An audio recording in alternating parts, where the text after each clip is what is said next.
سألنا الناس ال AI ازاي ساعدهم في تطوير شغلهم، والإجابات كانت بيساعدني كتير جدا. بس خليني اقول لك على حاجه بشكل فعلي. مؤخرا بدات استخدم اسلوب اسمه فايب كودينج. عن طريقه بقدر اطلع التصميم من فيجما لكود كامل بقدر اشتغل بيه عن طريق اداه لافابل ديف. الاداه دي بعمل تسجيل دخول عن موقع لافابل ديف، وعن طريقها بسلكت في البلجن بتاعتها في فيجما، بسلكت الجزء اللي انا عايز اطلعه كود واكتب ديسكربشن بسيط عنه، وبيطلع لي كود كامل بالاي اي. وطبعا كل ما كان شغلي منظم وقلت لي اوت، كل ما الاي اي يفهم شغلي بشكل اسرع، وده طبعا بيوفر عليه وقت كبير جدا، بيخليني اتست شغلي من قبل ما الجا للديفلوبر، وبيخليني اعرف الاخطاء اللي عندي واصلحها، وخلي التواصل اسرع واسهل للديفلوبر. اول حاجه ان انا الاي اي سهل لي موضوع ان انا اجيب ستوكس، خاصه الشخصيات السعوديه، فالموضوع بقى اسهل بكتير، وخاصه ان هو كان مكلف جدا عشان اقدر اجيب شخص شبه الشخصيه السعوديه كملامح، او اللبس يكون مظبوط شويه، خاصه برضو في الستات المحجبه الموضوع كان بيبقى صعب شويه، لان كان بيبقى ظاهر على ملامحهم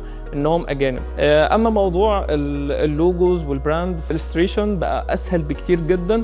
انت مجرد ان انت بتوصف اللي انت محتاجه وبتقول له ان انا مثلا محتاجه بستايل كذا. سهل كمان موضوع ان انا اطبق كلر باليت معينه اقدر اتستها على الجايد لاين نفسه بتاع البراند. كل الحكايه ان انا ببعت اللوجو للويب سايت معين زي مثلا شات جي بي تي، كونفيو اي، نوردي، كيلينج، فالموضوع بقى ابسط بكتير من قبل كده.